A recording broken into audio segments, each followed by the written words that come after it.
lagi sibuk sebenarnya keliling Indonesia. Masya Allah. Aduh, Kesibukannya gimana ya? Ya keliling Indonesia, Heeh. mewujudkan cita-cita yang memang sudah lama Niken bangun dan sekarang memang lagi kebetulan pulang untuk jenguk orang tua aja.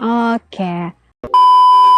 Itu ya hebatnya agama Islam tuh sangat-sangat mempermudah umatnya gitu. Nggak Iya. pernah Allah tuh nuntut, oh nggak boleh kalau di gunung harus bersih, harus ini. Iya.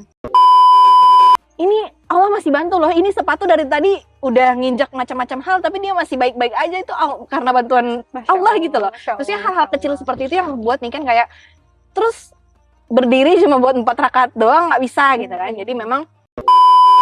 Jadi waktu itu memang kami ya karena nggak ada air, kami ambil air itu, kami saring gitu dengan mengucapkan Bismillah. Dan mengucapkan Bismillah di kondisi itu kami gali sedikit biar air yang lainnya keluar kan, air yang bekas babi.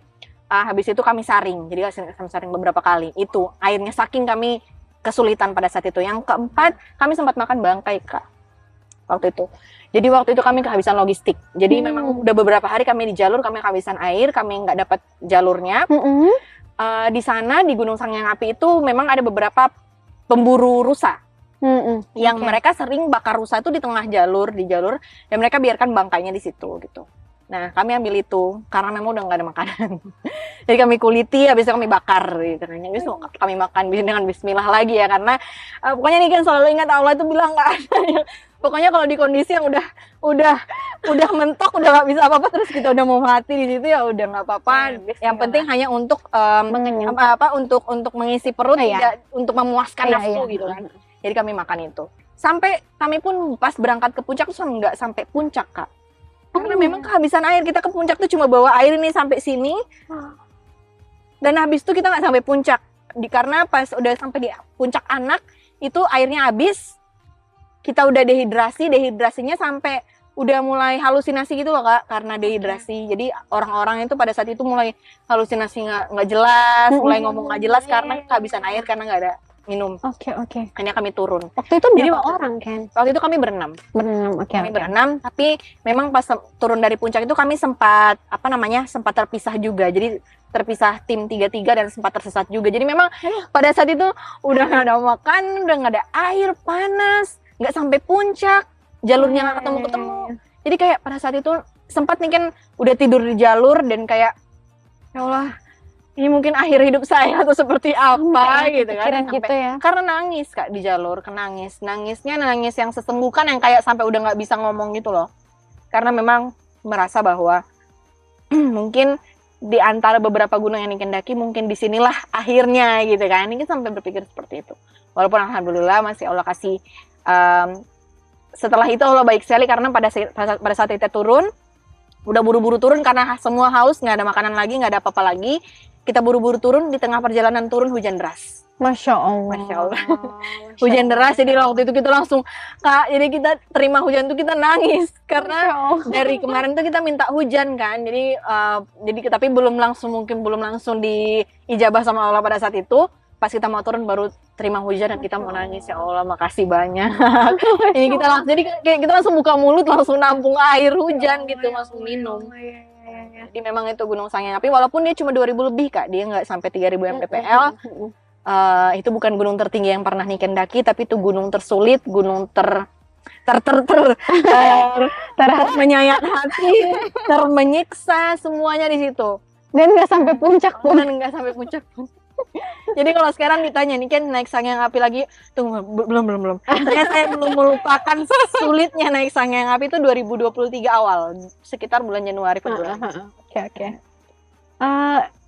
Ini aku nggak ada bayangan ya, maksudnya belum betul-betul nggak ada bayangan sama sekali tuh situasi pendakian tuh kayak apa. Cuman pernah nonton aja satu film Indonesia soal pendakian yang mereka berteman itu, film berapa tahun lalu, dan di situ kan ada yang sakit, kemudian ada yang hampir meninggal dan lain-lain. Nah, Niken pribadi sebelum memutuskan untuk memulai pengen nih punya target sekian gunung di Indonesia, ada nggak kepikiran, aduh nanti kalau sakit gimana, nanti kalau amit-amit nauzubillah min dzalik meninggal di perjalanan itu gimana? Ada nggak kepikiran seperti itu?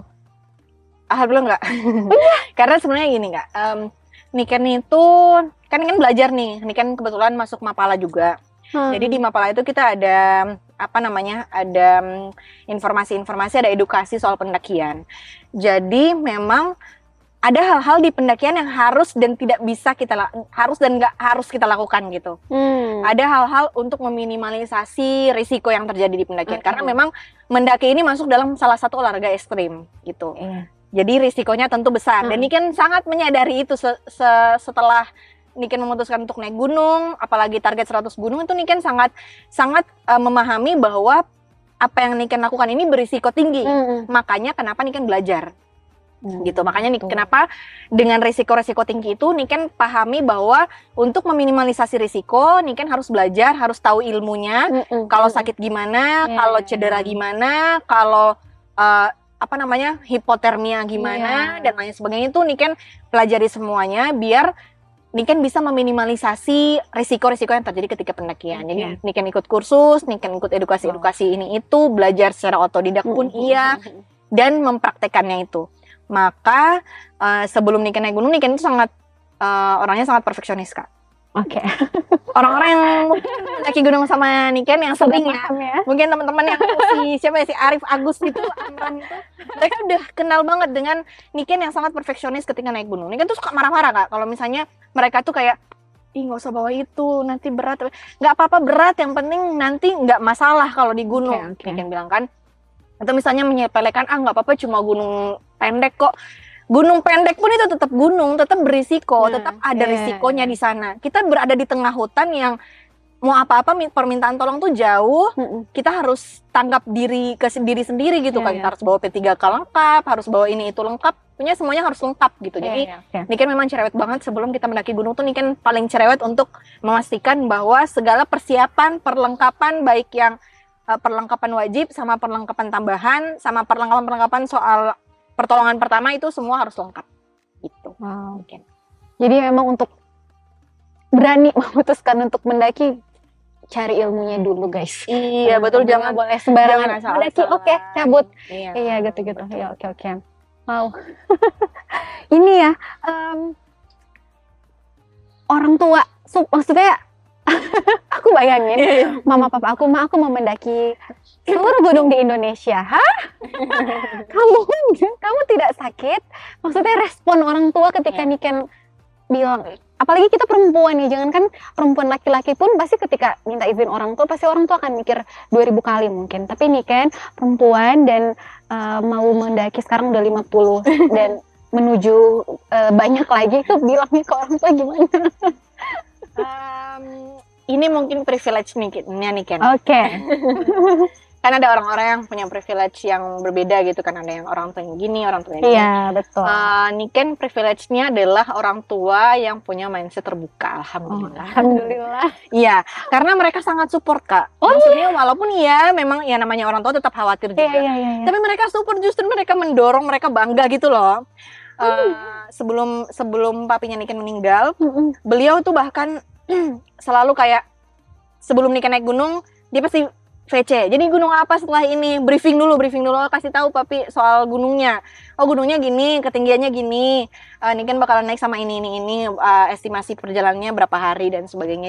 Dia cari tahu.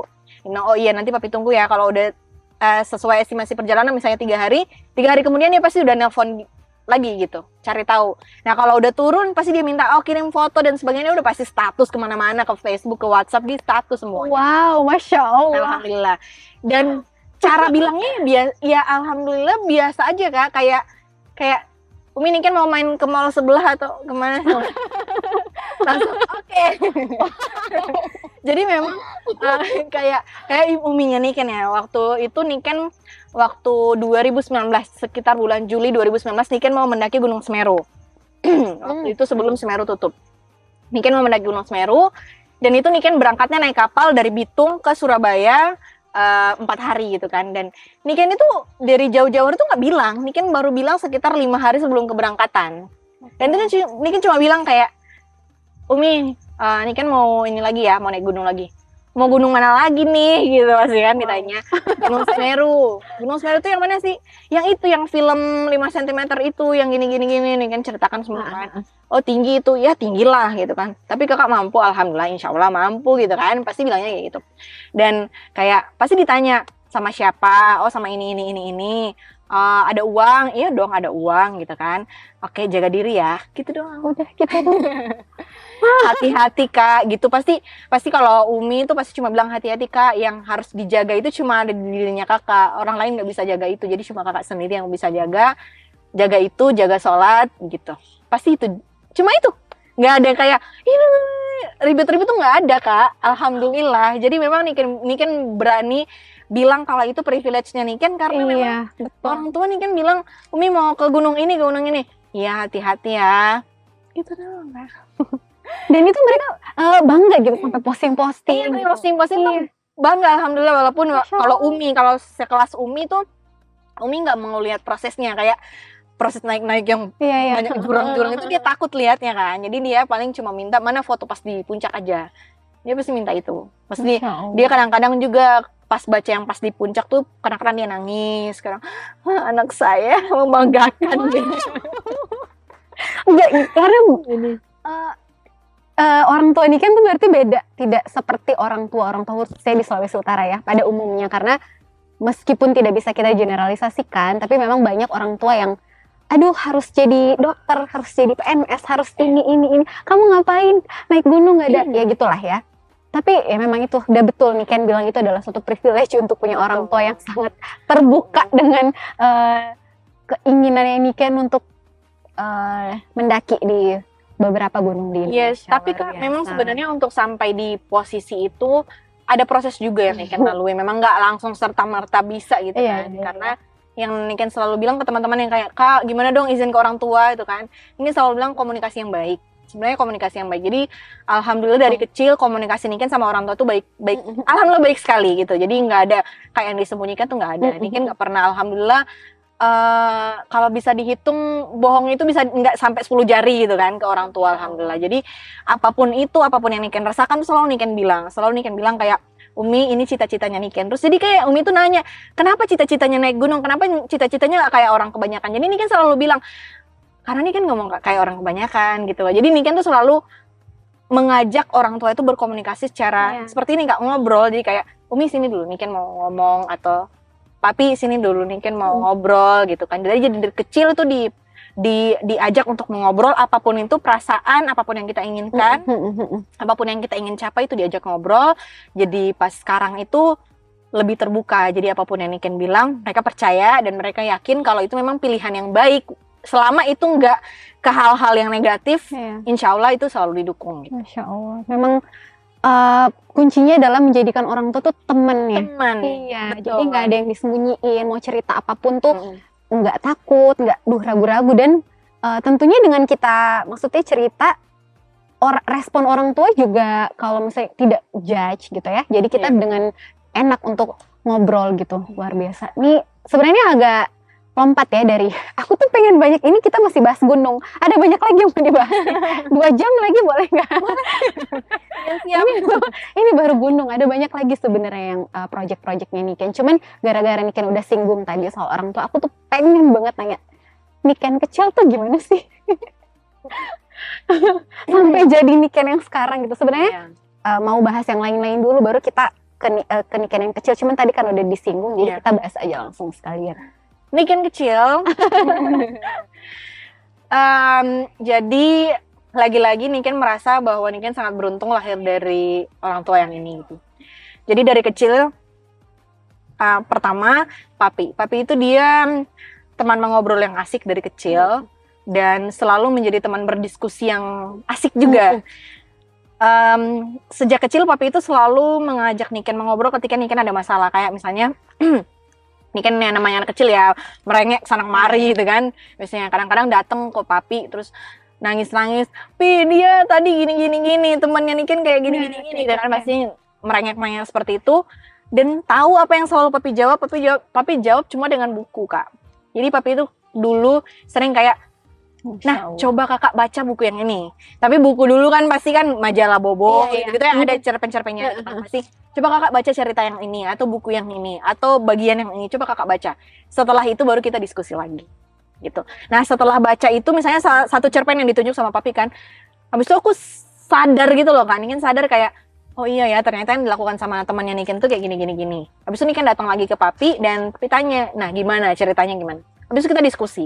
Jadi memang dari kecil Niken itu diajarkan untuk bahwa segala masalah itu memang harus kita nggak ada masalah yang nggak bisa kita selesaikan pada saat itu juga, yang harus kita pikirkan matang-matang, yang harus kita harus kontemplasi diri juga, kita harus evaluasi diri juga bahwa tidak selamanya yang menurut kita jahat itu, yang menurut kita buruk itu semuanya datangnya dari orang lain. Mungkin kita juga yang kurang introspeksi dan lain sebagainya. Itu kadang-kadang papi seperti itu, dan memang Niken dibimbing, Niken diajarkan untuk berdiskusi, mengobrol dengan orang tua. Jadi apa-apa itu pasti ke papi gitu.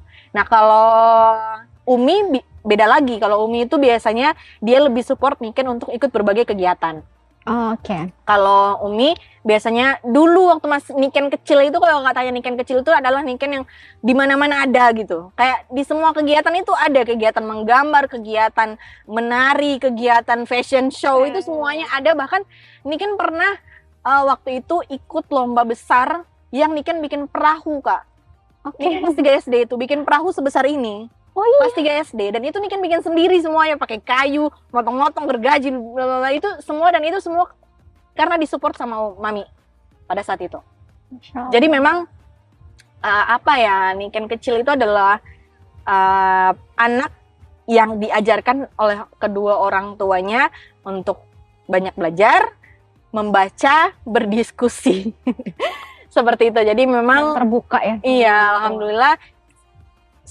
Karena itu juga Niken nggak tumbuh jadi orang yang menyembunyikan emosi, kayak nanti kalau ngomong ini nanti mami marah atau papi marah dan sebagainya, kan biasanya kan kayak gitu kan. Ini enggak, Niken makanya kalau nangis, kalau sedih, Niken nggak suka kalau papi begini kayak gitu, Niken pasti bilang gitu ya. Walaupun memang setelah itu memang kan ya namanya kehidupan ya, kadang di atas, kadang di gunung, kadang di atas, kadang di bawah gitu.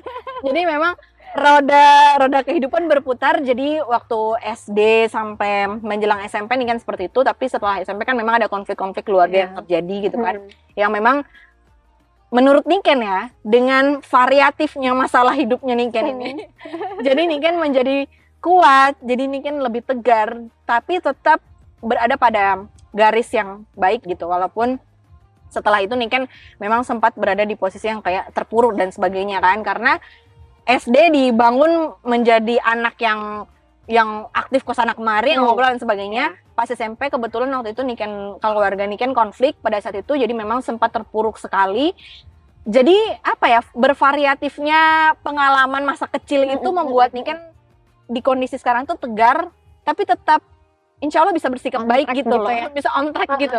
Jadi walaupun sempat keras gitu, tapi alhamdulillah ada lembut-lembutnya gitu. Jadi variasi hidup itu ternyata penting juga. Jadi kita jadi tahu ya bahwa untuk capai suatu keberhasilan, kesuksesan itu nggak dengan jalan yang mulus-mulus gitu. Maksudnya kita kalau lihat orang-orang berhasil ya, nggak pernah kita lihat, kalau kita lihat biografi orang-orang berhasil, nggak ada tuh yang hidup-hidup enak aja, nggak ada yang santai-santai aja. Pasti ada satu momen di hidup dia yang jadi bounce back gitu, buat dia jadi bangkit gitu ya. Betul. Luar biasa. Kita udah bahas gunung tadi dan Niken yang kecil.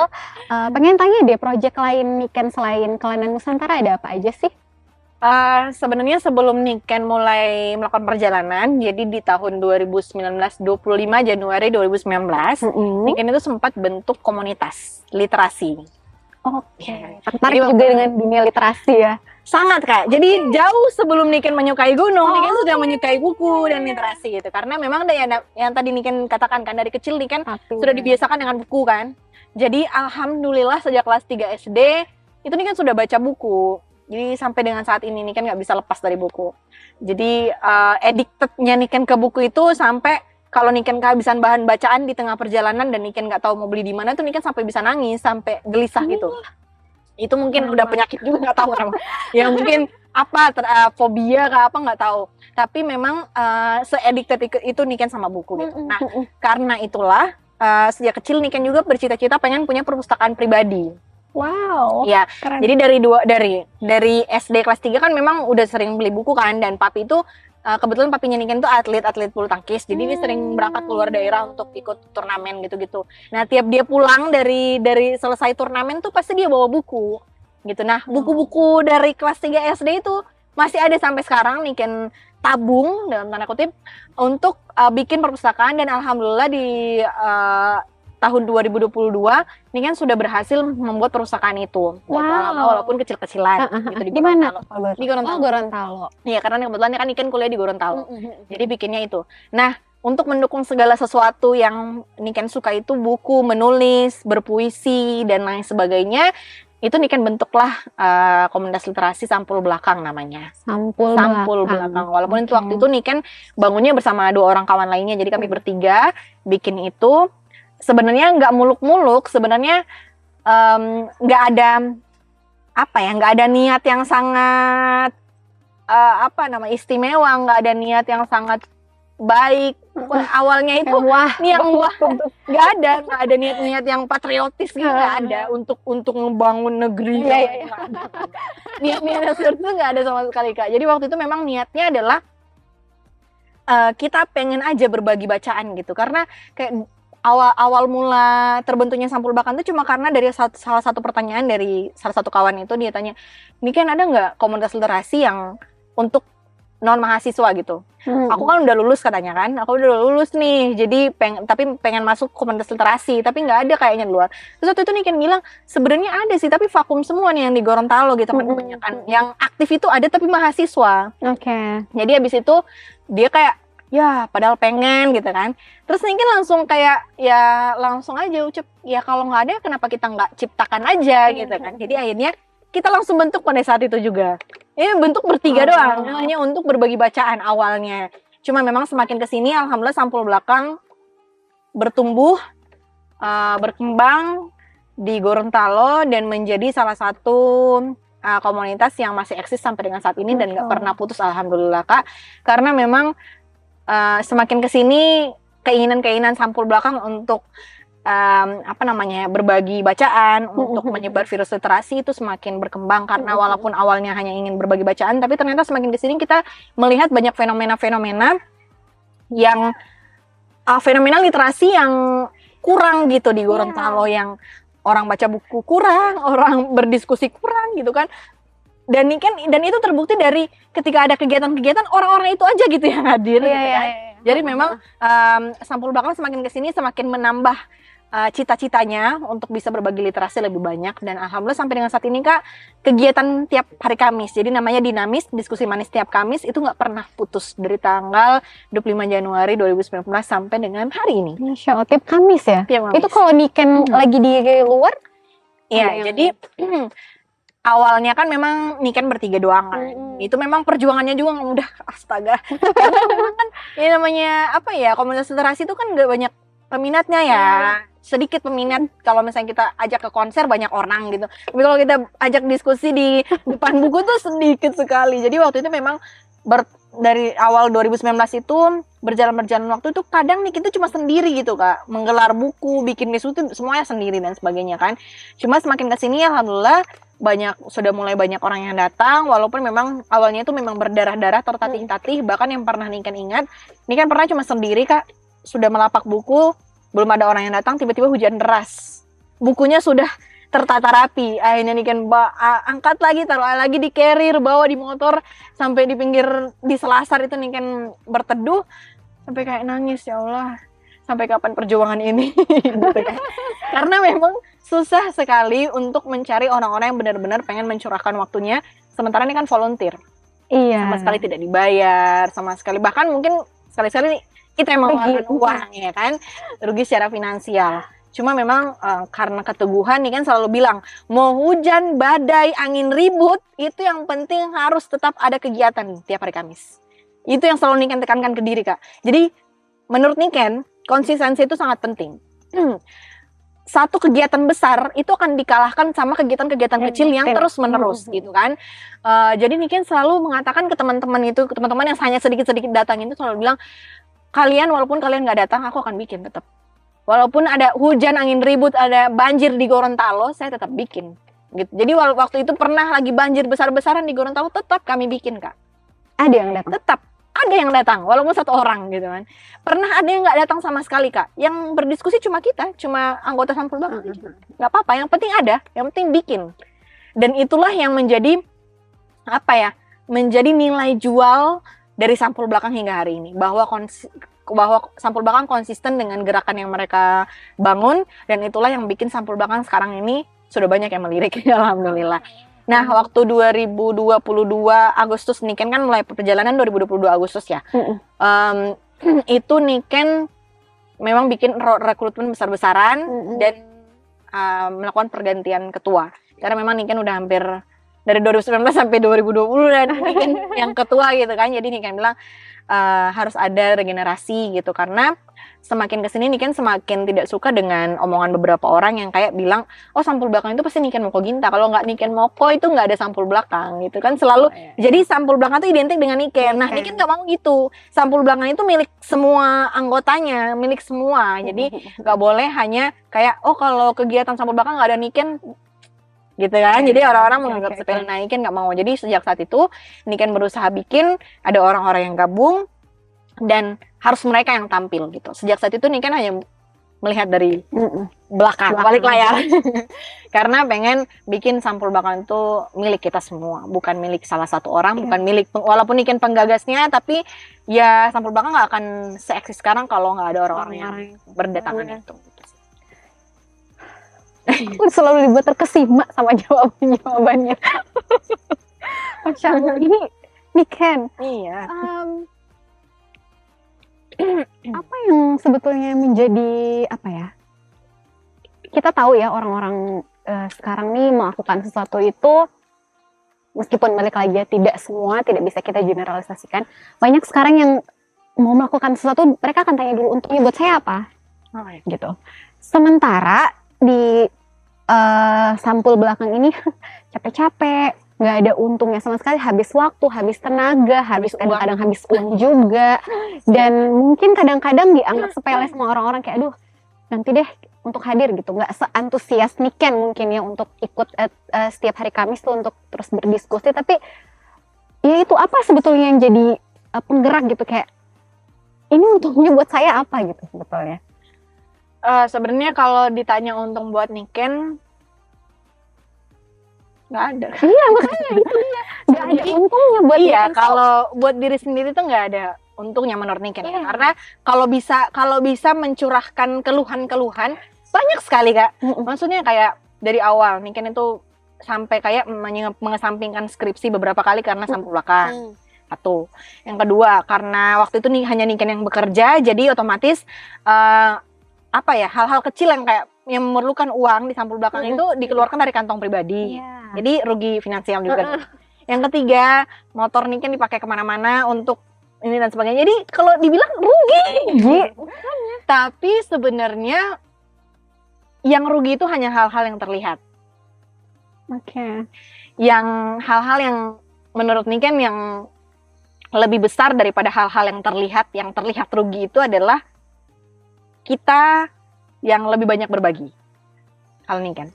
Karena menurut Niken selalu percaya ini, Kak. Niken selalu percaya semakin kita berbagi kita semakin kaya kalau ilmu. Iya, ya kan? Kalau ya memang kalau hal-hal lain mungkin kalau Niken berbagi buku yang mungkin berkurang ini buku kan. Tapi kalau Niken berbagi ilmu, berbagi kemampuan, berbagi hal-hal yang bisa Niken diskusikan, maka Niken akan lebih kaya dalam hal itu. Nah, Niken banyak baca buku, Niken suka menulis, gitu kan. Tapi menurut Niken tanpa diskusi, tanpa berbagi ke orang lain, semua itu kering gitu loh.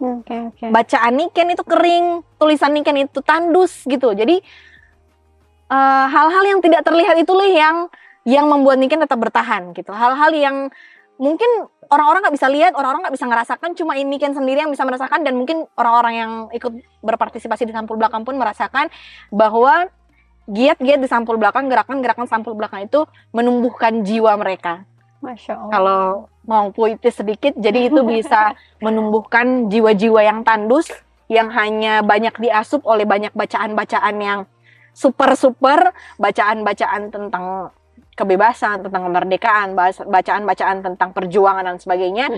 Tapi kalau itu tidak diaplikasikan, tidak direalisasikan dalam kehidupan sehari-hari, maka itu tandus. Makanya Niken maupun teman-teman di sampul belakang, Niken yakin bahwa meski sampul belakang mengorek kantong, mengorek tenaga dan lain sebagainya, tapi itu tidak mengorek hati dan jiwa.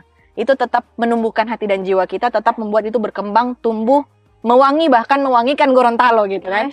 Jadi itulah mungkin yang rugi adalah hal-hal yang terlihat, tapi hal-hal yang tidak terlihat itu semakin kaya dari hari ke hari menurut Niken. Kebermanfaatan. Aduh ya Allah, ini kita zaman sekarang tuh kayak, ayo kita kesini, aku bisa dapat apa, aku dapat apa nih, berapa nih yang bisa dikasih. Itu yang kayaknya perlu kita pupuk ya di zaman sekarang ini tuh. Duh ya Allah, semangat untuk bisa bermanfaat tanpa mengharapkan apa nih yang bisa balik lagi ke kita nih gitu.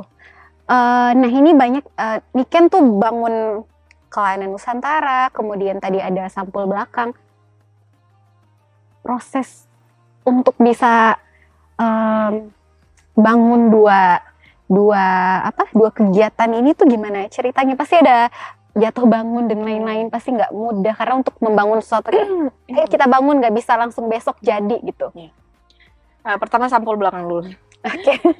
Jadi sampul belakang ini memang dia berdarah-darah nih kan bisa bilang. Ini kok kayak nggak ada gunanya gitu kan, kadang-kadang berpikir seperti itu. Kita bukan mau masuk wahana kolam renang atau teman-teman gunung ini. Aduh, ini filosofis. Makna hidup.